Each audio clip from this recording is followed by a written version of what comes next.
Yes? Yes. Make sure you speak right into the microphone. But I don't need a microphone even. Okay. I have an ITFC voice, so. Oh boy, working the crowd. I need to make a few announcements and to welcome you all here after so many long months, it seems. We have a lot of stuff coming up over the next several months, and I hope you are either receiving our notices in the mail or by email, and if you're not, please talk to me or somebody about making sure that you do. On Thursday, March 19th, here at NAASR, we'll be welcoming French journalists, authors, Laurie Marchand and Guillaume Perrier, who will be talking about their newly published book, Turkey and the Armenian Ghost, which has been translated from French and published just quite recently. And into Turkish too. Good.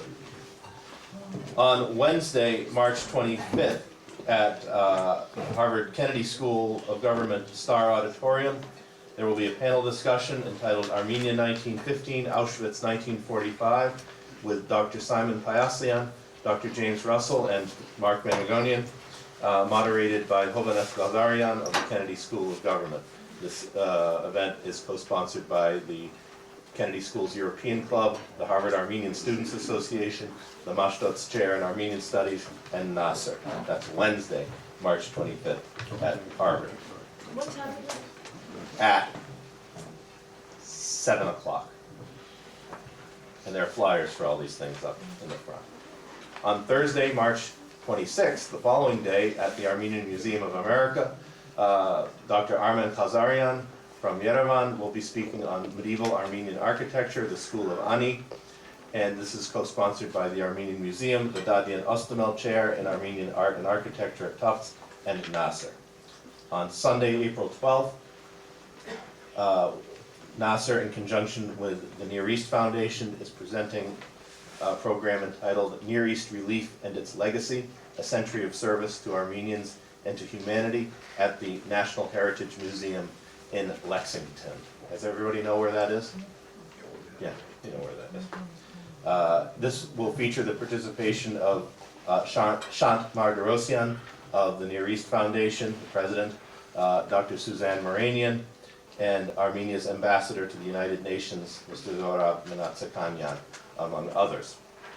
And on Wednesday, April 15th, the commemoration of the Armenian Genocide at Tufts University, the annual event that NAASR partners with Tufts on, featuring a lecture this year by Dr. Claire Mouradian from Paris. So, carve a little time out of your busy schedules, if you can. Our speaker tonight is Mr. Umit Kurt. Umit is a PhD candidate at Clark University and a lecturer at Sabancı University in Turkey. He's a 2014 recipient of the Gulbenkian Foundation's Armenian Studies Scholarship, and his main area of interest is in the confiscation of Armenian properties and the role of local elites and notables in Aintab during the Armenian Genocide, some of which we'll enter into tonight's talk. He's the author of numerous historical and political articles in numerous scholarly journals and newspapers, which I will not list for you. He is the author of several books in Turkish, and he is the co-author with Taner Akçam of the book, which will be published next month in English under the title The Spirit of the Laws, the Plunder of Wealth in the Armenian Genocide, a very important study of a subject that up until recently has barely been scratched. Although Umit is speaking here for the first time, he is no stranger to us. 2 years ago, he participated by video, since he had to be out of the country, as one of the speakers at NAASR's annual Assembly of Members. And furthermore, we're pleased to say that he has been a recipient of a grant from NAASR in support of his doctoral research, and also that he has logged many hours doing research upstairs in our library. He's officially a regular here at NAASR, so please welcome our friend Umit Kurt.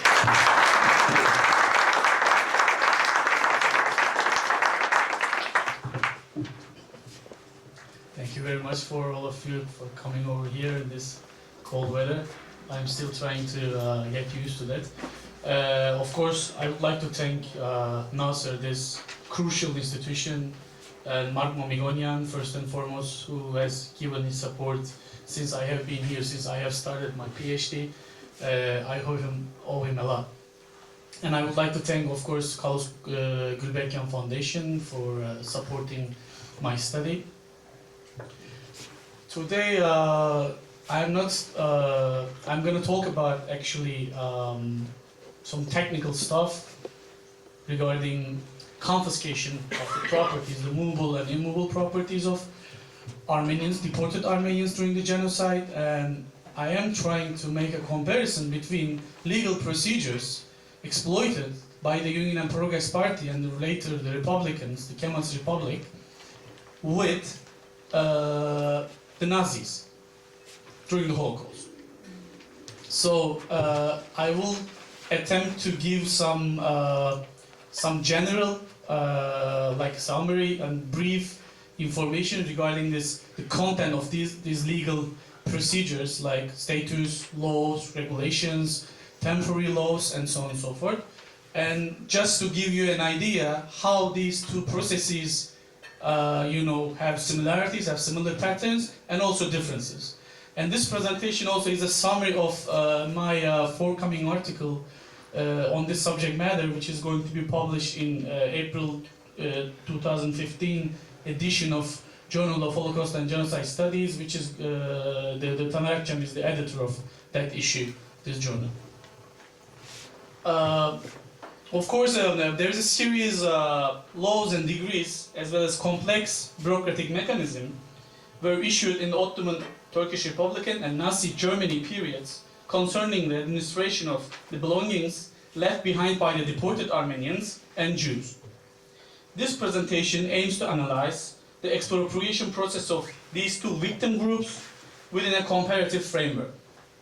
In doing so, it examines how Armenian and Jewish properties were changed hands under the veneer of legality.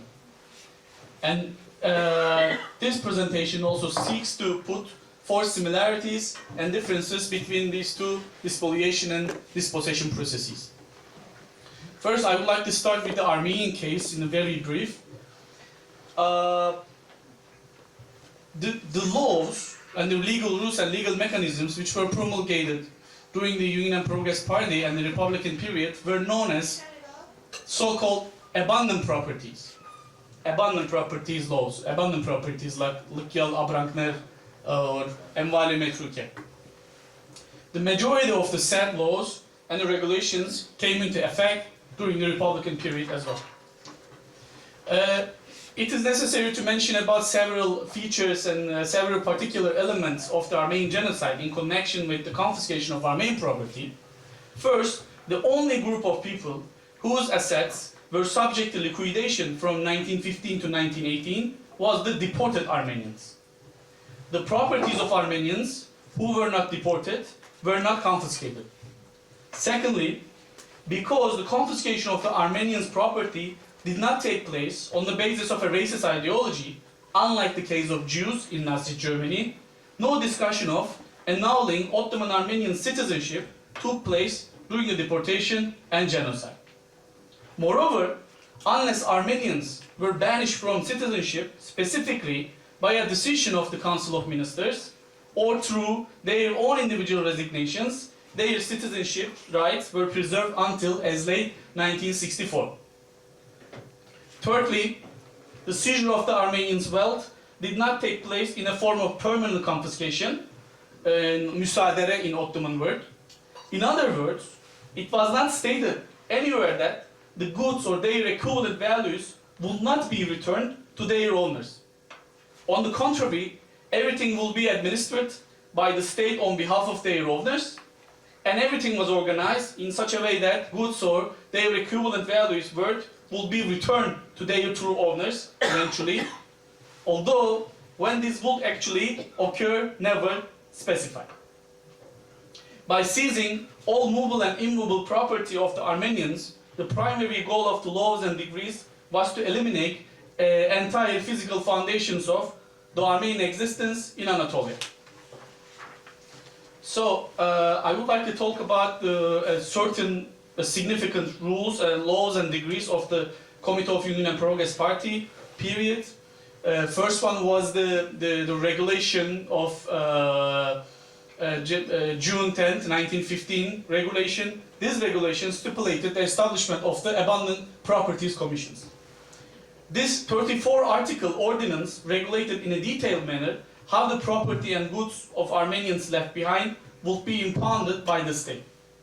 Article 1 of the regulation announced that, quote, committees formed in a special way, unquote, were going to be created for the administration of the immovable property, possessions, and land left behind by the Armenians who are being transported to other places and other matters. The most important of these committees were the Abandoned Properties Commissions.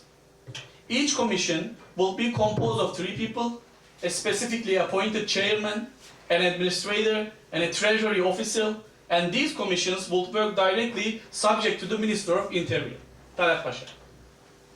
Their first task was to affix their seals to goods and buildings owned by the deported people and place them under the protection of official or special committee considered suitable by the commission.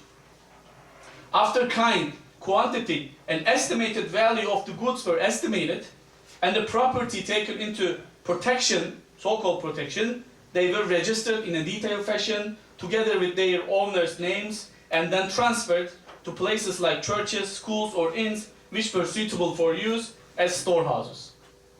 After this procedure, animals and movable yet perishable goods at hand were to be sold in auctions, public auctions, organized by a committee created by the commission. And the equivalent value would be surrendered to the accounts of local treasury directorate in the name of their owner, when this could be ascertained, or if not, in the name of the village or town where the goods were found. The type, quantity, value, original location, purchaser, and the sales price of the goods being sold were to be registered in a detail in special record books. So everything was meticulously stipulated. All procedures concerning the properties would have to go through the Abandoned Properties Commissions. In the Article 6 and the 22nd of this law, the principle that the equivalent values of Armenian properties would be given to deportees once they reach their final destination was repeated. However, this given back to their owners procedure never took place because Armenians would later be considered non-existent. It will be possible to read the June 10, 1915 regulation as the basis for the creation of a legal system that was suitable for the elimination of Armenians' material living, as it took away from their right of disposal of their own properties. So another law was promulgated in 26th of September 1915, which was called or known as the liquidation law, and the regulation of November 8, 1915 regulation, which indicate how this law was supposed to be applied. The most important steps toward the appropriation of Armenian cultural and economic wealth were this liquidation law, which consisted of 11 articles and the 25-article regulation of November 8, 1915, which detailed how the aforementioned law would be implemented. Many matters were covered in a detailed fashion in the law and the regulation, including the creation of 2 different types of commissions with different tasks called the committees and the liquidation commissions.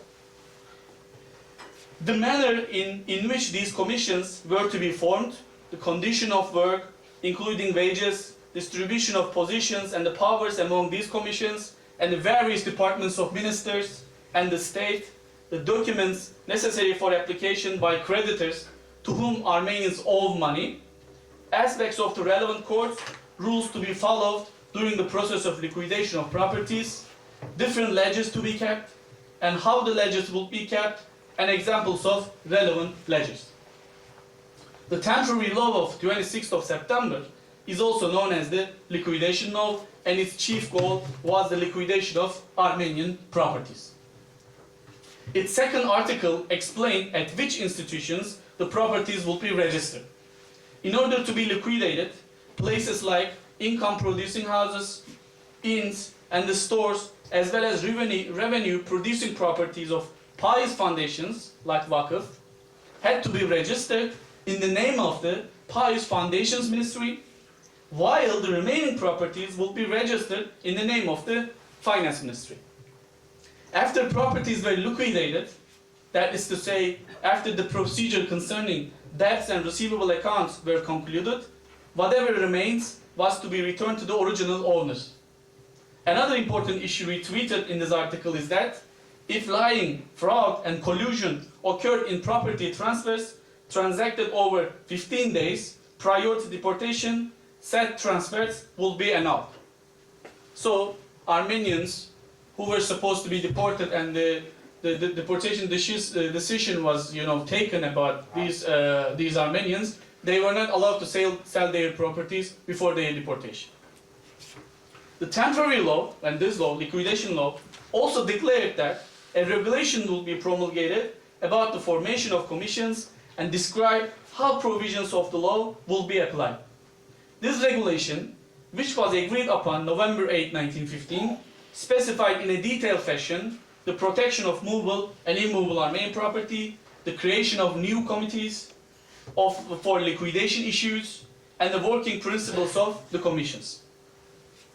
The two-part regulation with 25 articles, moreover, consisted of explanatory information on what to be included in the record books of liquidation process and how these record books would be used. All these record books are in the Prime Minister Ottoman archives.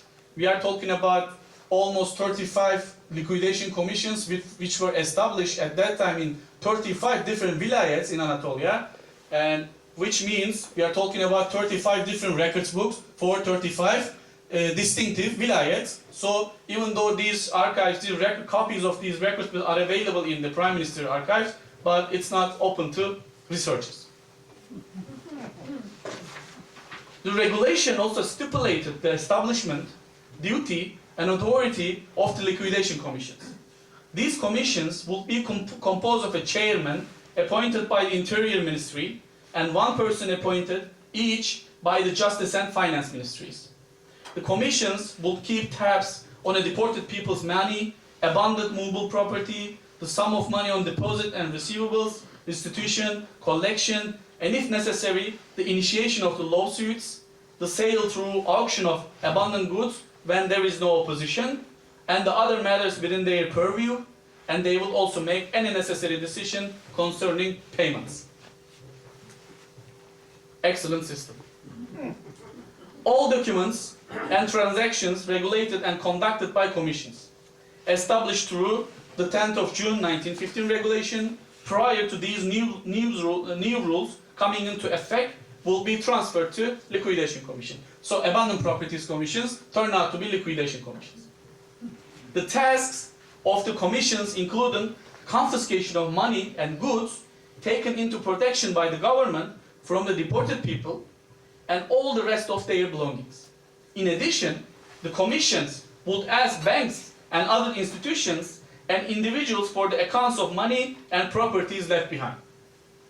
All those being asked were required to immediately provide the accounts and, if necessary, documents, receipts, and letters to substantiate them.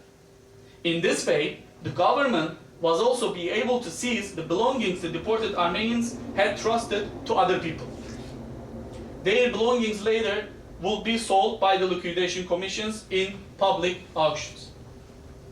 And I saw the results of these public auctions, especially in Aintab, for my dissertation, especially after 1930s until 1940s and 45. There were a lot of public auctions initiated by the Finance Ministry, the branch of Finance Ministry in Aintab, and Armenian properties were started to be sold in these auctions in 30s. After the publication of the regulation, liquidation commissions will be established in various places of Anatolia, and the region for they will be responsible for will be specified. So these two significant regulations were pertaining to Union and Progress Party period. Now, aftermath of World War I, the Union and Progress Party will topple down, their leaders run away, and then we were in the armistice period. After the disastrous conclusion of World War I, the Union and Progress Party government resigned on 8th of October 1980. The first new cabinet was established by Ahmed İzzet Pasha on 11th of October in 1918, and until November 4th, 1922, a total of 11 governments held office. Among the first actions of these governments were the initiation of legal proceedings against members of the Union and Progress Party and the granting of permission for the return of surviving Armenians. The biggest question the government faced regarding the repatriates was how the movable and immovable property left by the Armenians would be returned to them in the period of 1918, from 1918 to 1921 or 22. The anticipated regulation concerning the return of abandoned properties was finally issued on January 8, 1920. It contained 33 articles and delimited in a detailed fashion how Armenians' properties would be returned. In its 13th article, revoked the liquidation of 26 September 1915 and the regulation of November 8, 1915. So they revoked each and every legal procedures promulgated during the Union and Progress Party to confiscate the property, Armenian properties. The most important point of the regulation was the fact that in accordance with the law of 26 September and November 8 regulation, immovable properties impounded by the state, registered in the name of treasuries of the Ministry of Finance and the pious foundations, would be immediately returned to their original owners. With this regulation, all the practices of the CUP period concerning Armenian properties were revoked and return of the seized Armenian properties began. And actually this process really began a couple of months ago. I wrote an article and it was published in Turkish in Turkey, and during my research in Nubar Library, I came up with the documents which indicated that return of the properties of Jebel Bereket Armenians when the French forces occupied in this place. Jebel Bereket, it was in, I'm talking about the Osmaniye region. In spite of the fact that permission to return was granted to the surviving Armenians who had been deported starting from October 18, 1918, this process was not carried out without any problems. The Ottoman government and later the nationalist movement, the Kemalist movement, which was established in Ankara, worked to prevent the return of Armenians remaining outside the borders drawn by the 1980 Mondros Armistice through several measures. There were laws to prevent the Armenians from entering the country. The most important of these laws was the 1869 Law of Citizenship. The 5th and 6th articles of this law, which regulate the principles of how Ottoman citizens could acquire the citizenship of another country, are extremely significant. According to Article 5th, it was only possible for an Armenian citizen to acquire a different country's citizenship with the permission of the Ottoman government. Without this permission, such a procedure would be considered invalid. The person concerned will continue to be considered an Ottoman citizen and will be treated accordingly. According to Article 6, a person acquiring the citizenship of another country without permission could, if the state wished, be removed from Ottoman citizenship and prohibited from entering the Ottoman state. It's useful to note that the 1869 Law of Citizenship was used to prevent the return of the Armenians who were forcibly removed from their homes and to stop them from regaining their properties. So, let's move back to the period of Lausanne, 1924. Before 1924, of course, there were preparations for the Kemalist movements, the Kemalist government regime. The Grand National Assembly of Turkey began to amalgamate procedures connected to abandoned properties created in the period of Armenian Genocide and those in 1919-1922 period starting from September 14, 1922. So what they are doing, I know it sounds complicated, but what they are doing is to revoke the law which was promulgated in January 8, 1920.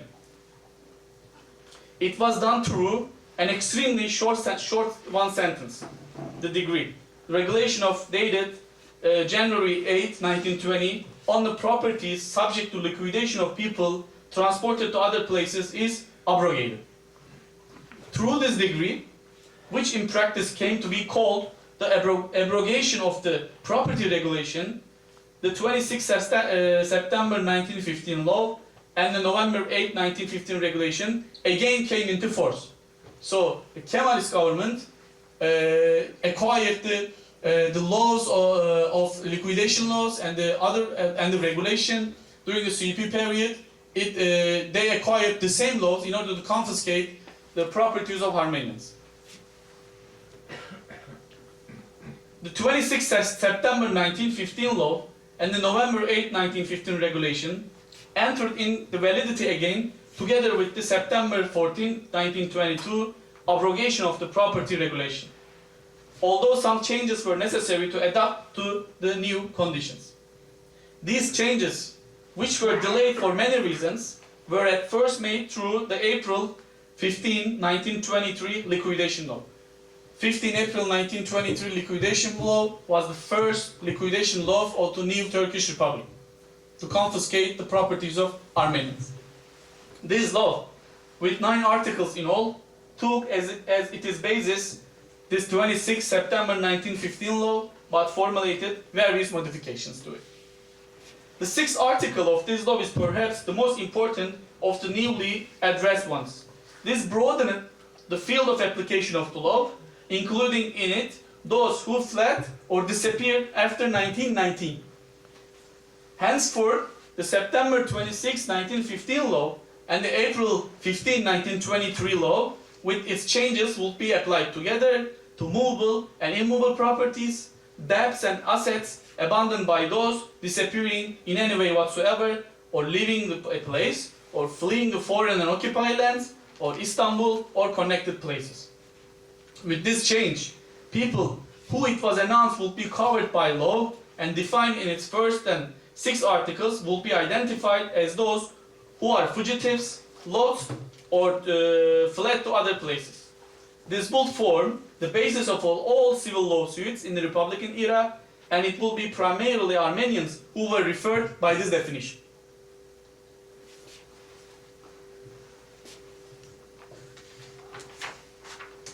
So, Treaty of Lausanne must be accepted as partial turning point for the abandoned properties issue.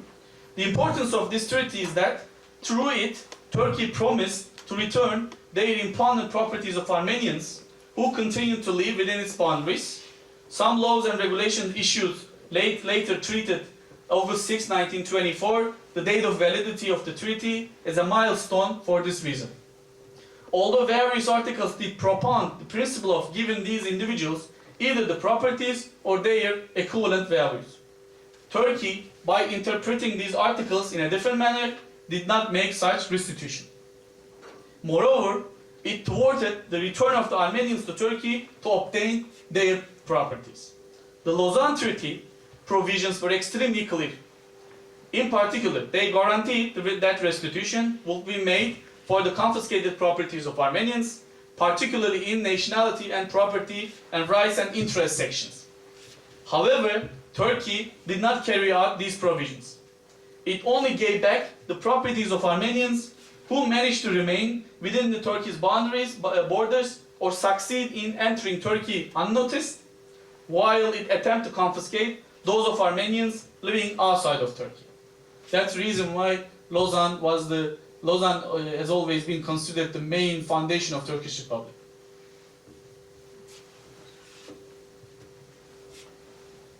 First, through domestic legislation changes were made to the Lausanne Treaty, such as those made by February 5, 1925 and June 13, 1926 regulations in connection with the Armenian properties laws. In these alterations, the date of the validity of the Treaty of Lausanne is considered as a historic turn point.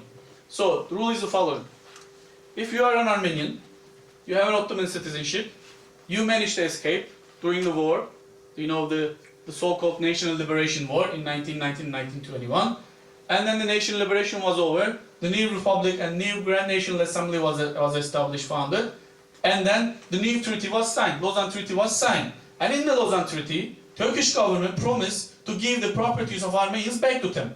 And then the Armenians, who acquired the French citizenship, for instance, and who was in France, and who managed to, you know, escape from the country, heard that, so he can turn back the country and he can get their properties back according to this law. But what happened? The Turkish security forces and the Turkish government didn't let those people enter into the country through domestic legislations.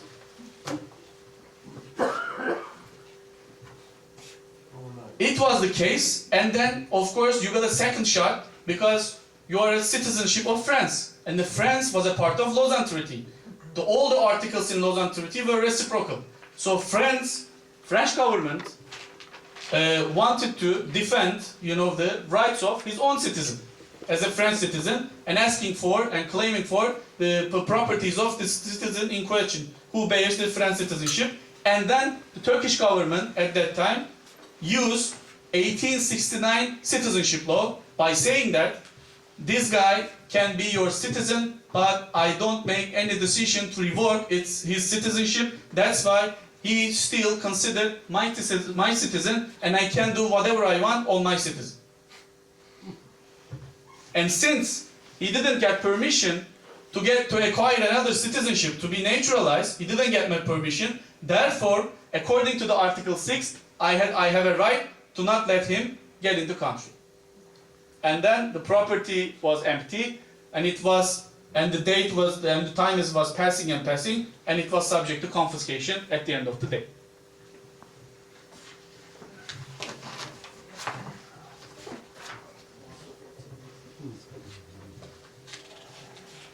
The Treaty of Lausanne entered into force on August 6, 1924. The most important change the treaty introduced concerning abandoned properties was a requirement, as I said, to return to Armenians who managed to remain in Turkey their properties. Consequently, it was necessary to introduce some changes to the abandoned properties laws in order to bring them into accord with the provisions of Lausanne. Turkey faced a serious problem in bringing its laws into accord with Lausanne. What would happen if Armenians living abroad came back to individually and began to demand their properties? This situation was not given a clear solution at Lausanne. Turkey had objected to the mass return of Armenians and prevented this, but it was forced to accept individual repatriation in principle. Now, in order to prevent these repatriations, it was necessary for Turkey to virtually raise a wall around its borders like a fortress.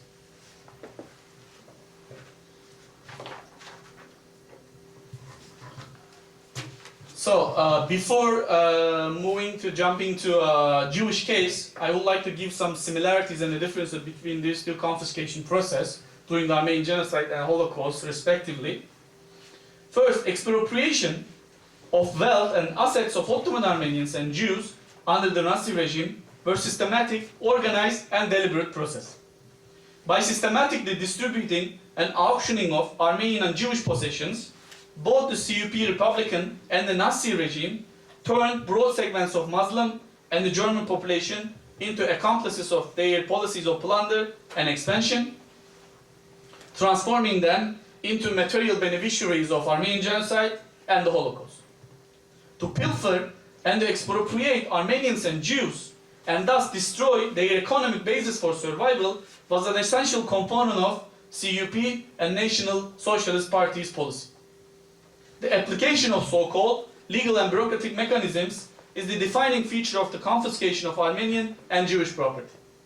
Despite there were plunder, theft, and despoliation, the bulk of remaining Armenian and Jewish property was confiscated by a number of so-called legal and bureaucratic means and methods under state orchestration.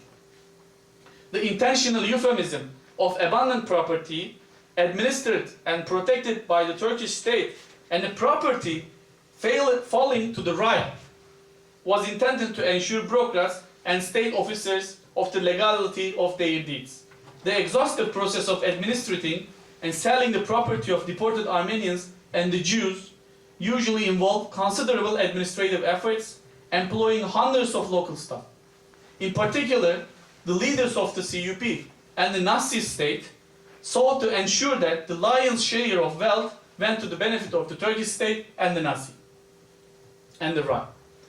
This, of course, did not prevent widespread corruption and private gain. The main problem facing the authorities' administration of Armenian and Jewish property in many places was corruption. It should be emphasized that corruption was fairly rife among bureaucrats and officers of the Abandoned Properties Commissions and Liquidation Commissions who were responsible for administrating and confiscating Armenian properties under the supervision and for the advantage of the state, as did happen in the appropriation of Jewish property. In Prime Ministry archives, I can tell you hundreds of telegrams which were talking about these corrupted bureaucrats. And the central authorities in Istanbul, they were trying to resolve this corruption process. Eventually they didn't resolve it because it was so rife, and then they let it go. If Armenian genocide and the Holocaust is to be understood as a function of bureaucratic process, this is particularly well illustrated by the perpetrators' exhaustive efforts to register all Armenian and Jewish property, along with the deportation and extermination of the Armenians and the Jews. Both the CUP and the Nazi state relied to a considerable extent on cooperation of the local administration, institution, and ordinary population. Large numbers of ordinary Muslims, as well as provincial and local elites, notables, and the Germans became implicated in the purchase of Armenian and Jewish assets. With the expropriation of sale of Armenian and Jewish assets and properties, CUP, later the Turkish Republic, and the Reich took to close gaps in state finances and financed the war efforts of the Ottoman Empire and the Nazi Germany. For the Armenians and Jews, deprivation of property reduced their chances for survival considerably. So it was the following. You were decided to deport, and all your properties, all your assets were, taken from your hand, and then you were sent off to the desert. The deported people didn't have penny to corrupt, to bribe the security forces. So here the intention behind the Armenian genocide. As in the case of Armenians, material destruction of the Jews had to be done, so-called legally, which explains both the distortion of existing laws to exploit them, as well as the incredible proliferation of laws, decrees, and regulations concerning them. There is another important similarity between the transfer of property into Turkish and Aryan hands and the confiscation of the Armenian and Jewish property by the state. The main purpose of the Turkification and the Aryanization was the dispossession of countless thousands of Armenians and Jews and their systematic removal from virtually every sector of economy. It was the transfer of Armenian and Jewish movable and immovable properties and businesses to the Turkish and Aryan hands. So, Aryanization of Jewish wealth and the assets was carried out through a number of measures utilized to systematically plunder Jewish assets, including flight tax, special block accounts in marks for potential immigrants, and random manipulation of exchange rates. By bringing various particular taxes, measure of punishment, and confiscation degrees into effect, state administered the dispossession of German Jews. Similar to the expropriation process of Ottoman Armenian property, legal procedures were used to provide the Nazi government and other beneficiaries with a legal guise. For instance, the Reich flight tax, it came into force in 1931 in Germany, initially intended to block capital flight during economic depression. German Jews were not the main target at that time. Its severe provisions entailed that 20% of all domestic wealth would be confiscated from prospective immigrants. This tax soon became a rigid barrier preventing Jews from transferring their capital out of Germany, and especially after widespread Jewish immigrations began in 1933. Jews eventually became the largest group to immigrate from the country. Not only was the taxation deliberately manipulated to soak the Jews, but it also provided a legitimate cover, so-called legitimate cover, for allegation that Jews owed the state for staving off German tax in the future. Similarly, the system of foreign exchange controls became another powerful tool for the Nazi regime to systematically plunder Jewish assets and prevent smuggling of capital out by limiting the amounts of money Jews could take out of the country. Jews who planned to escape and liquidate their wealth often placed their money in block accounts in order to ensure that numerous taxes and impositions would be paid. It's important to note that these taxes and impositions multiplied drastically after the Kristallnacht, the infamous Anschluss annexation of Austria with Germany. It enabled Hermann Göring, the finance minister of Nazi state at that time, to develop his extensive plans to banish all Jews from the economy in 1938. Eventually, the remaining Jewish assets were secured through blocking of the bank accounts, and the Third Reich would seize those rights after the mass deportation, which began in October of 1941. As opposed to Armenian case, after being stripped of their belongings, Jews were subsequently forced to emigrate. During the first months of the Nazi government, Nazification of all government departments was not fully completed, and so a considerable number of wealthy Jews were able to liquidate their assets and move abroad without suffering any serious losses. Therefore, there were quite a lot of well-to-do Jews among the first wave of immigrants. On the other hand, Armenians were deprived of such means. They were not allowed to sell their properties and assets before or after the deportations. In short, unlike Jews in Germany, Armenians were not permitted to liquidate their wealth by themselves.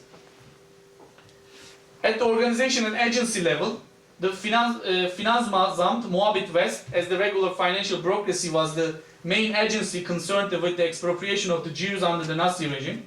At this point, it's worth mentioning that this institution had similar tasks and objectives with the liquidation commissions of the CUP, and these tools function in a similar manner. So, this regular financial, the duties and the tasks of these institutions just resemble those of liquidation commissions. The collection, administration, and exploitation of the assets and possessions of deported Jews were the responsibility of the Reich Minister of Finance and the Director of the Tax Office in Berlin, who assigned the fulfillment of these tasks to the directors of the regional tax offices. So how was the property of a Jew liquidated? It was exactly the same process in the case of liquidation commissions during the CUP era. Jewish assets were appropriated through a cooperation of financial brokers and the Gestapo after Jews had been dismissed from their jobs and forced to close down their business and either driven into exile or deported to East for forced labor, where most of them perished. The process is the following. Similar to functions of abandoned property and liquidation commissions of the CUP era, initially, the main objective of the Gestapo was to secure the properties, seal the vacant apartments, leave the keys with the building supervisor. Assigned to administer and sell the properties, regular regional financial authority was also in charge of obtaining property declarations from the security police. These were prepared by Jewish owners prior to their departure. Liquidation Commission of the CUP also followed a parallel procedure. First, financial administration set the suitable properties aside for itself, then remaining movable properties were put up on a sale locally for individuals or in bulk to the Nazi welfare organization or cities damaged by bombs. Valuable cultural items would also be secured and offered to regional chambers of culture. Despite differences in terms of offices in charge, there were significant similarities with the liquidation commissions during the CUP period, especially in terms of functions and missions. Dissolution of bank accounts, expropriation of securities and real estates, and the payment and the collection of outstanding debts was carried out by regional financial administrations. Likewise, liquidation commissions took similar actions. Tax officials in Nazi Germany instructed banks and life insurance companies to dissolve accounts and transfer capitalized values directly to the government. There were appointed trustees, like liquidation commissions, empowered for or selling or liquidating Jewish businesses and for conducting the business of enterprises. In contrast to Ottoman Armenians, Jews managed to cash their insurance policies and then use the money to pay their taxes and the cost of immigration. Of course, until a certain period, until 1938. At this point, there is a significant difference between Armenian and Jewish cases. Unlike Ottoman Armenians, German Jews at least had the chance to emigrate from 1938 to 1939. In order to immigrate, they had to pay huge amounts of money in taxes, and in order to pay these taxes, they had to dispose of a great part of their wealth. Ottoman Armenians, however, were not allowed to emigrate at all. As opposed to Ottoman Armenians, German Jews also managed to sell their real estate and possessions, of course usually far below actual worth in the late 1930s, for the same taxation immigration purposes. So I would like to talk about the citizenship law of the Nazi Germany in order to make a comparison with the 1869 citizenship law of Ottoman Empire. The law for revocation of naturalization and the annulment of German citizenship, published on July 14, 1933, ultimately was to become one of the main legal mechanisms exploited by the Third Reich for comprehensive confiscation of Jewish property by the state. This law worked in two ways. First, it allowed the Nazi state to retract the citizenships of persons who had recently completed the naturalization process of Germany. These groups specifically included Jews from Eastern Europe. Secondly, it served to denaturalize German immigrants who had supposedly turned their backs on Nazi Germany and hurt the state's interest. Of course, according to the Nazis' mentality. Needless to say, these German immigrants included Jews who renounced their citizenship rights. The revocation of naturalization and the annulment of German citizenship law was initially used to eliminate opponents of the Nazi regime by removing their citizenship rights. This annulment of citizenship law was later used to expropriate the properties of denaturalized Jews and to transfer their assets to the Nazi government.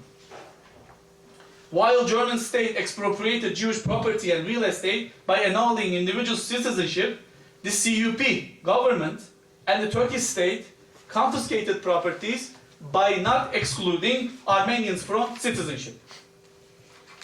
Soon, the process of denaturalization and the property seizure of Jewish immigrants became linked to the expropriation of all Jewish assets. The entire transaction executed through a high degree of institutional continuity.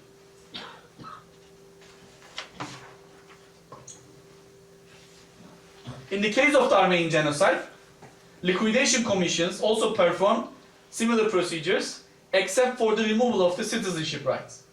The most important difference between Armenian genocide and the Holocaust, in terms of property issue, was the issue of citizenship rights. By removing Jews' citizenship, the Nazi regime was able to confiscate their properties. In contrast, movable and immovable Armenian properties were expropriated by keeping Armenians' Ottoman citizenship according to the 5th and the 6th articles of 1869 citizenship law. A detailed memorandum from December 1938 describes the diverse work of this Finanzat Moabit West, the regular financial bureaucracy of the Nazi regime, with regard to denaturalization. Similar to the functions of the liquidation commissions, Finanzat Moabit West would notify all debtors and creditors. It was exactly the same procedure that the liquidation commission during the CUP era was executing. Notify all debtors and creditor, name trustees, and adjust the title deed to real estate. The property then had to be sold. With the intention of making sure that rent or interest payments were done regularly, each property was recorded on a card index like a recorded books of the CUP on a card index, which was organized according to the property types. In Ottoman's Armenian case, the role of the Gestapo was played by the Minister of Interior, and the role of the tax offices was assigned to the liquidation commissions.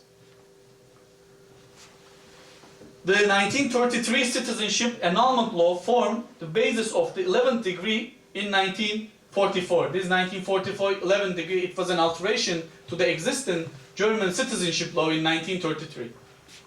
Through 11th degree to the Reich citizenship law in November 1941, Jewish properties were directly confiscated as a result of deportation and denaturalization of Jews.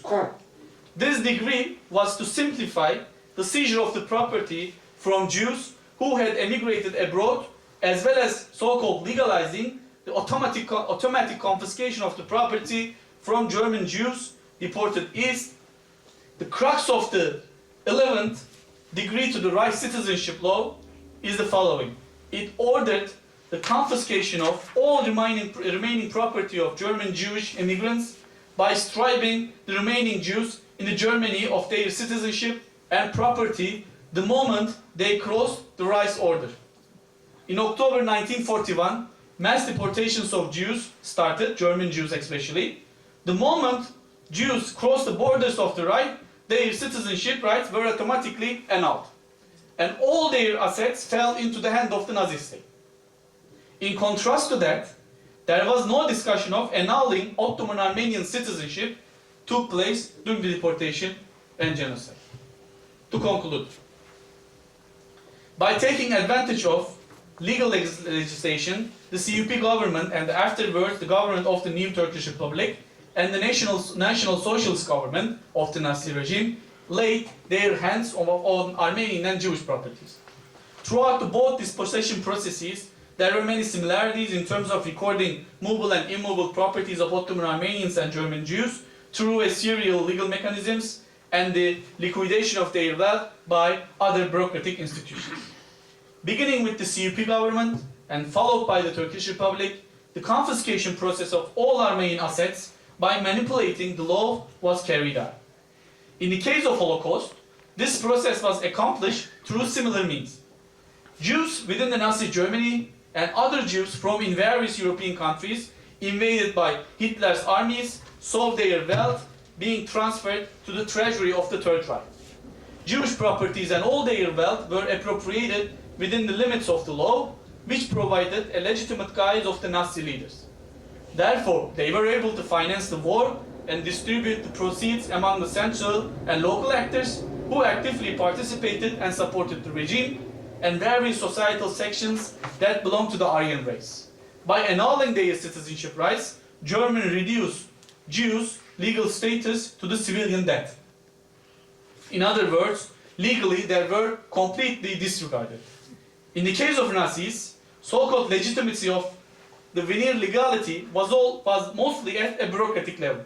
So, to confiscate a Jewish property was just a simple, plain bureaucratic regulation, bureaucratic procedure for Nazi Germany. They didn't care about whether it was really legal, just or just. But in the case of Ottoman Armenians, Ittihalis made a serious effort to hide under the guise of legality when carrying out the deed, because they would always, stipulate it and promise that we will get these properties back to you. We were just administrating these properties on behalf of you, and as soon as you will be located to specific places, these properties and all the values of these properties will be sent back to you. For Nazis, the confiscation was merely a bureaucratic process. For Ottoman Armenians, both the CUP and the Republican governments resort to numerous oblique means. Thank you so much for your patience.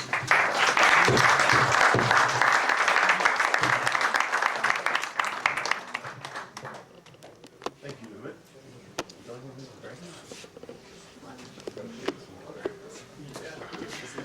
Yeah, I'll get it. We can take some questions. Of course. Of course. Gentlemen, How does the current Turkish government view the regulations and laws today? So first and foremost, so I mentioned about two fundamental laws. These are also liquidation laws. Liquidation laws, which stipulated liquidation commissions.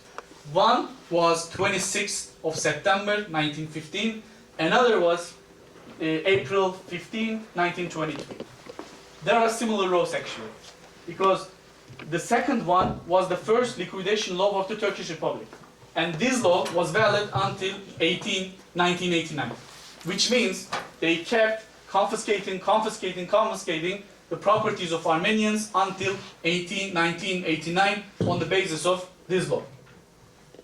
Until they became sure that there was nothing to confiscate, so this law, liquidation law, was revoked in 1989.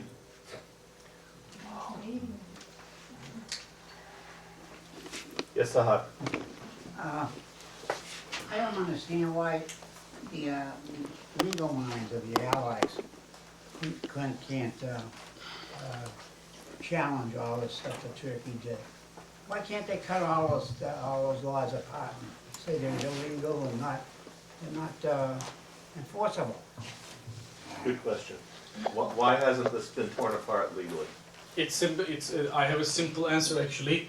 I don't know, maybe it's satisfied, but during in Lausanne negotiations, Armenians were ownerless.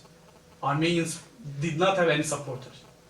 Nobody supported the rights of Armenians during the negotiations, during the Lausanne negotiations. And according to the Lausanne Treaty, Turkey itself promised to give the properties of returned Armenians. Who managed to return to Turkey, who managed to return to Istanbul, who managed to return to Adana, Antalya, he or she could have gotten their properties back. But they were not allowed to get into country.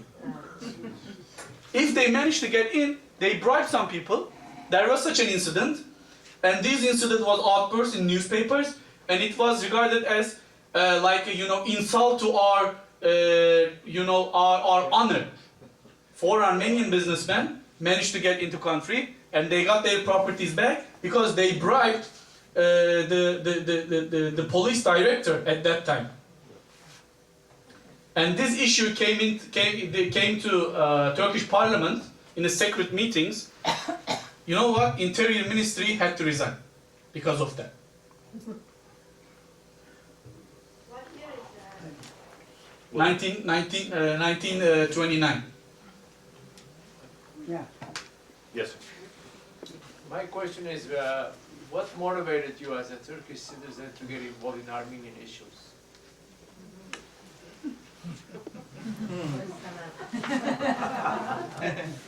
Yeah, I got 2 grants. That's right. That's so true. Of course, there's a story behind it, and actually I wrote it. We were talking about it before my presentation. I was 22 years old. I just graduated from the university. I graduated from Middle East Technical University. I did political science. I had nothing to do with Armenian genocide. I had nothing to do with the history of Armenians. I had nothing to do with Armenians whatsoever. But I was a part of leftist movement during my universityhood, and I thought myself as enlightened and intellectual guy, and I thought myself as anti-Kemalist and so forth. But I had nothing about Armenian genocide. So I graduated. I came back to home. I was sitting, and a friend of mine gave me a call, and she invited me to meet up, and then she invited me to Kayacık Mahallesi. What? Kayacık, Bey Mahallesi, Kayacık. The ancient Armenian quarter in Ainta. So I said, where is Kayacık? He said, take a bus and stop by there, and so on and so forth. And then I took the bus, I got off the bus, I stood in front of the Bey Mahallesi. There was an entrance, and it's called Kayacık Mahallesi on top of the entrance. And then when I got into this narrow street, I was shocked. I saw the most beautiful houses ever in my life. So then I started asking myself what's going on here. Because I was so ignorant to my hometown, Ainta. Even though I was born in there, I was grown up there. and etc. And I was shocked, and I lost my appointment with my friend, and I started getting around the neighborhood, and I was amazed, and I started asking and telling myself, who did that? Who built that up? Turks, impossible, because they don't have that kind of artistic or architectural ability. And then I was getting late, and I found the place where we decided to meet. And then I was in front of the door of this coffee shop, which is called Papyrus Cafe. And I just picked my head up, and I saw a few letters. And I said myself, okay, there were Ottoman letters, or Arabic letters, because my historical consciousness could only go that far. As if no Greek, no Armenians, no Jews used to live in Ottoman Empire. And I got into house, and I was shocked again because the house was just beautiful. I was amazed, and I got lost. And it carried every single feature of an Armenian house. Of course, I learned this information later on.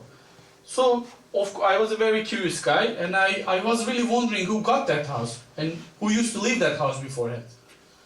And then I went to the owner of the coffee shop, and I said, "Selam alaikum, alaikum salam."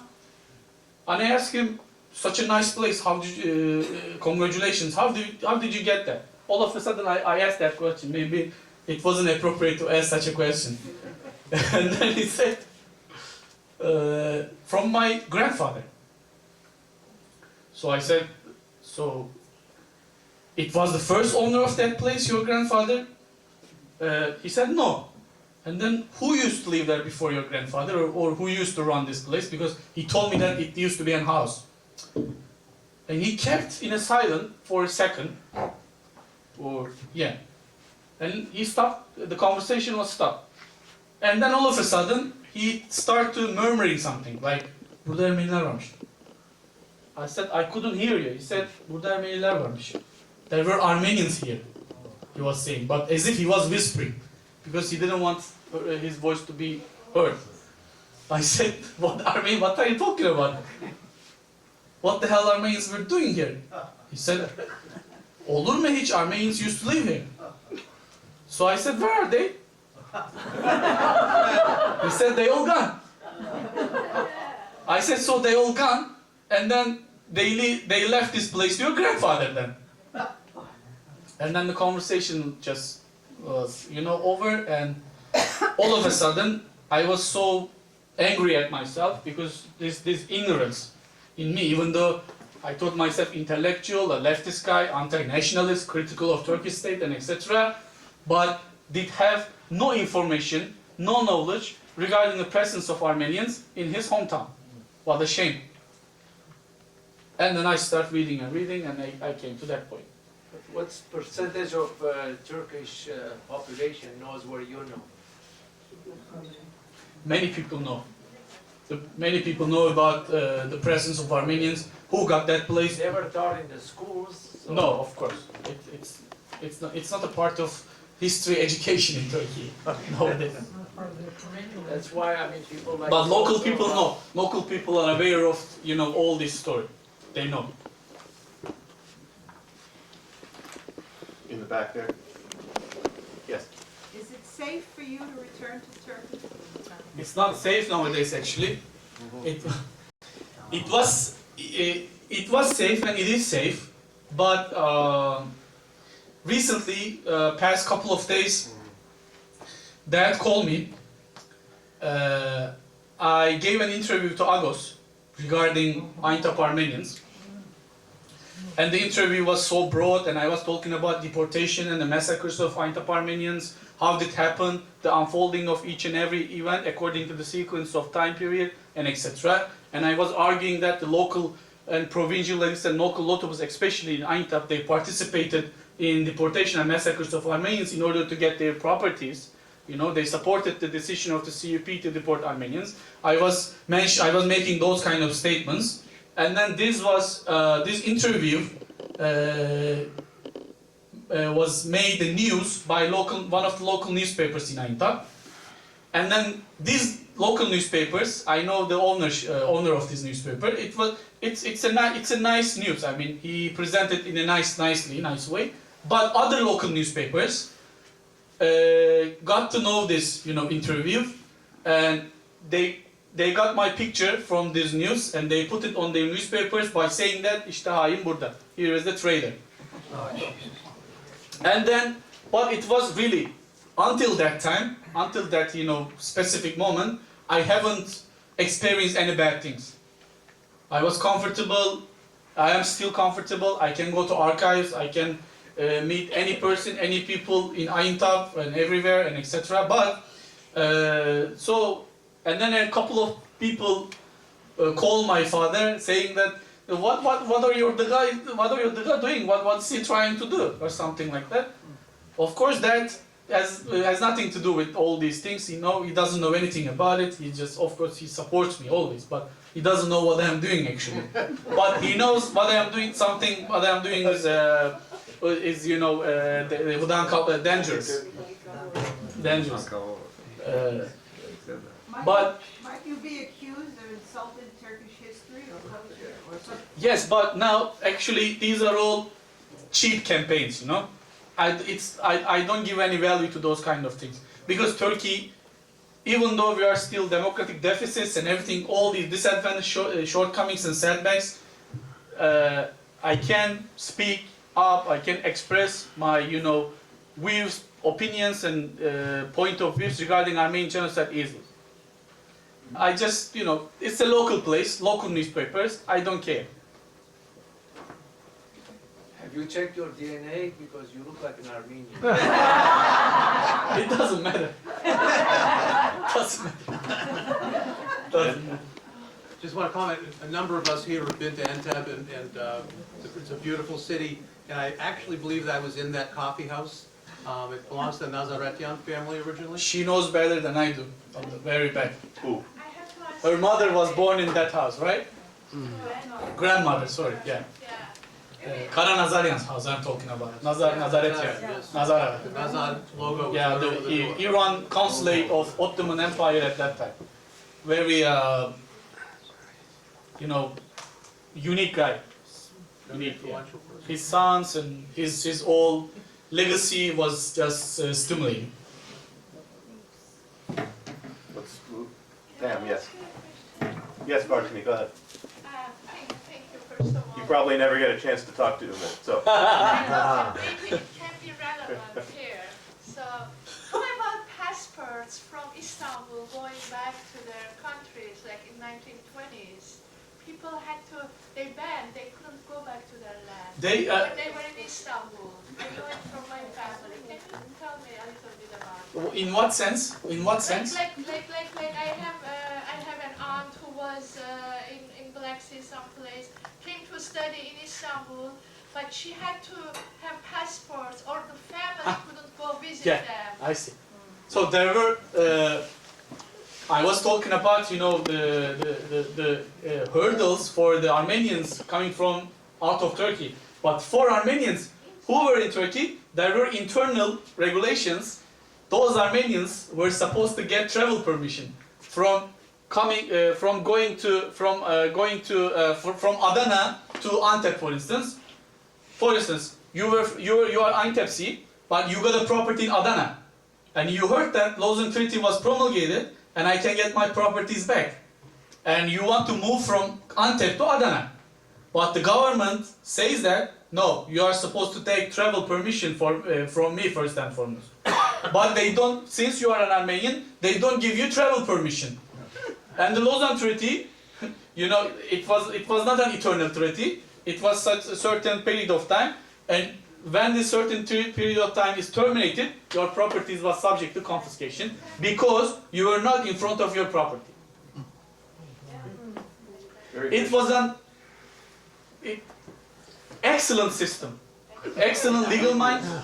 So that's why I'm just usually when we envision the Ittihadis guys, we think about Bahattin Shakir, Dr. Nazım, Talat Pasha, Enver Pasha, all these murderers, crude murderers or something. No, they were statesmen. They were rational people. they knew the bureaucracy, they knew how to state run.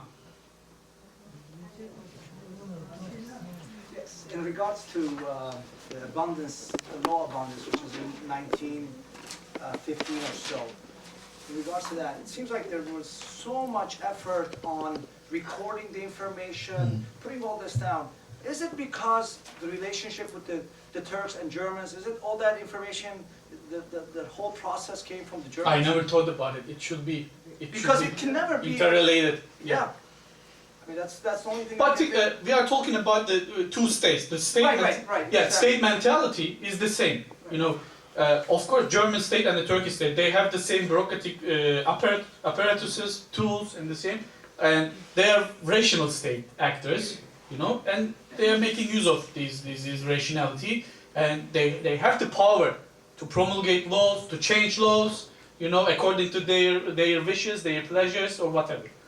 The same, but I am not so sure about their, you know, that kind of perils or They were German army at that time. Yes. They were doing a lot of Yeah. Yeah. They it might be important. Yeah. Yes. Linked to each other. Exactly. Yeah. Interesting. Bam. I have a couple questions. You said something like the Treaty of Lausanne created the basis of the Turkish Republic. And did I get that sort of right? Yes.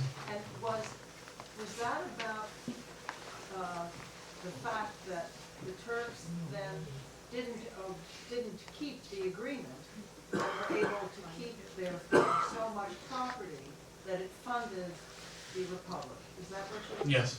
Okay. So that's a kind of amazing backward way of the Treaty of Lausanne. It's a different way of reading Lausanne.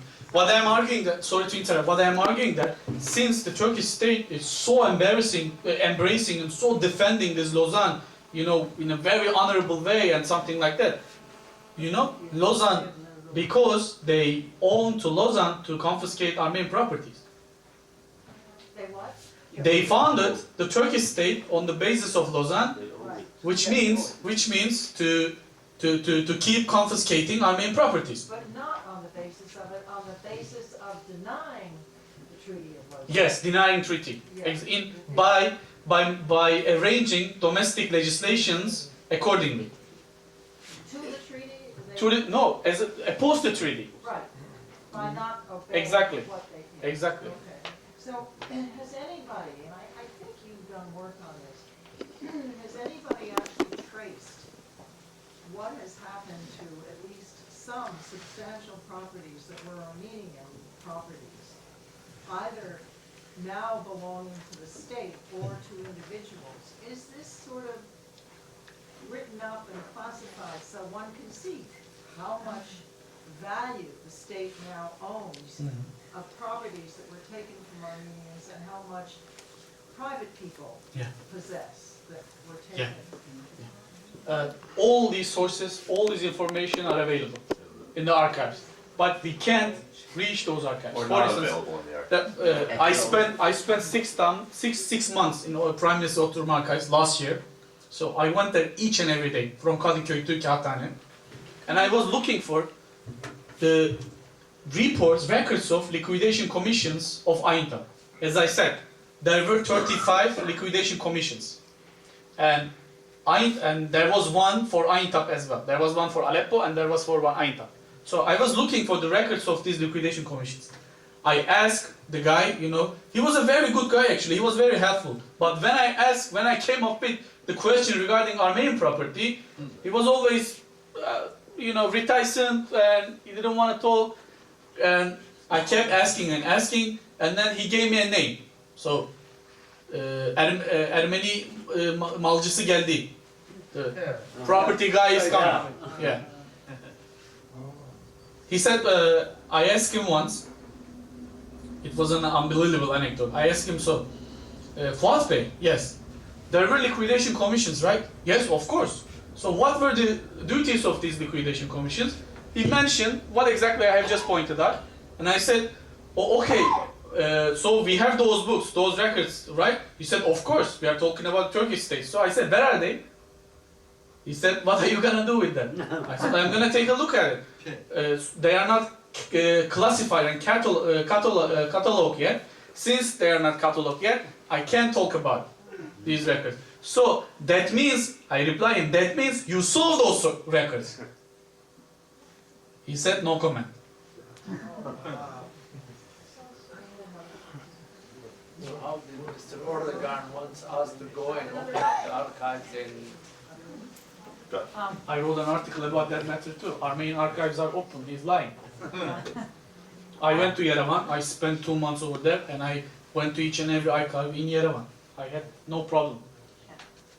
I have a question.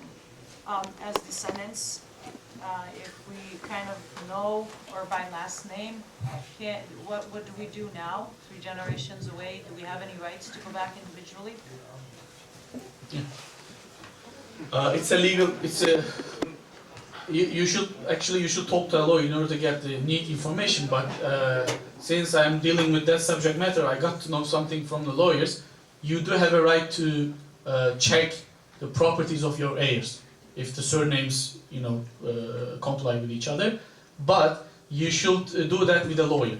So you should find a trustworthy lawyer, you should give him a power of attorney, and now with this power of attorney, he is allowed to get into title these archives, topple archives. Where would you get an attorney like that?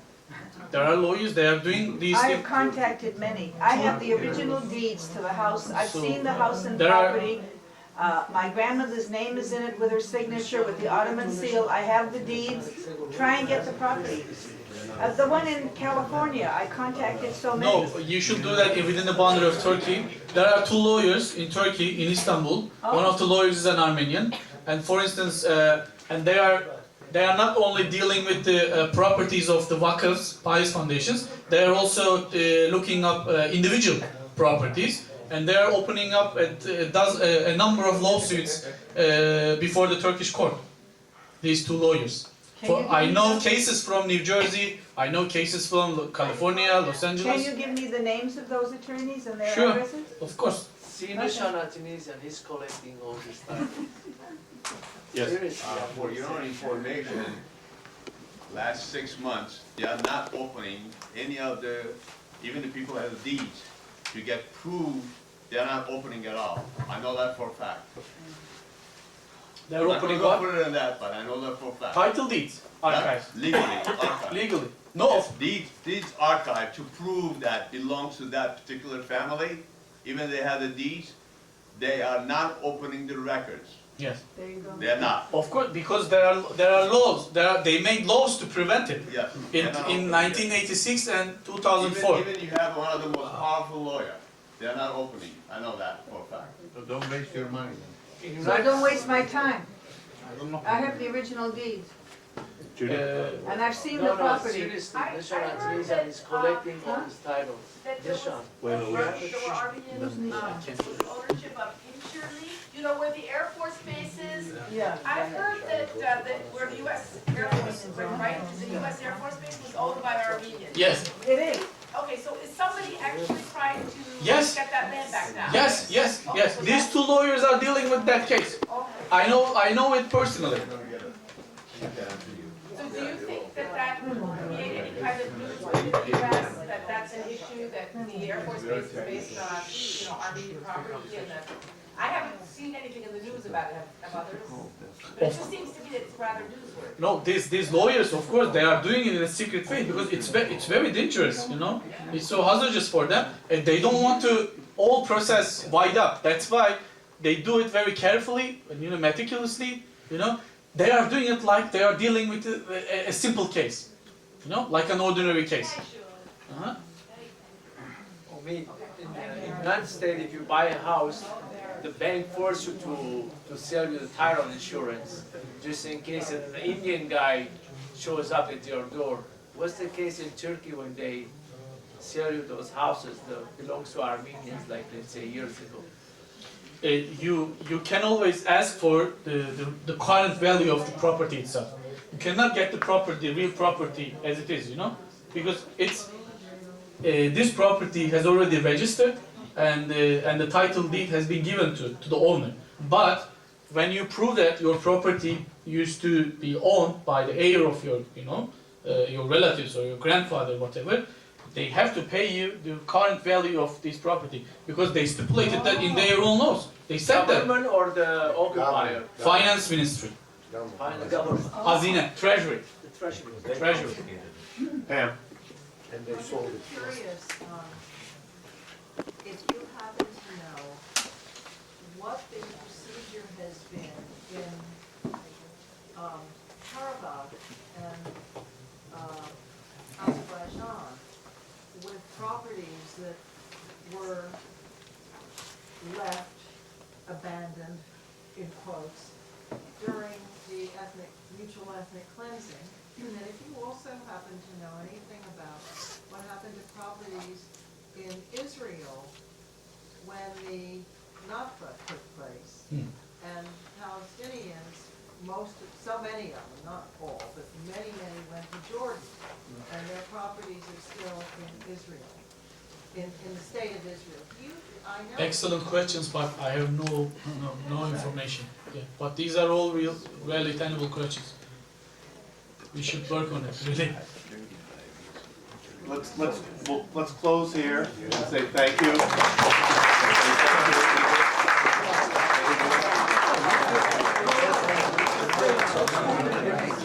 And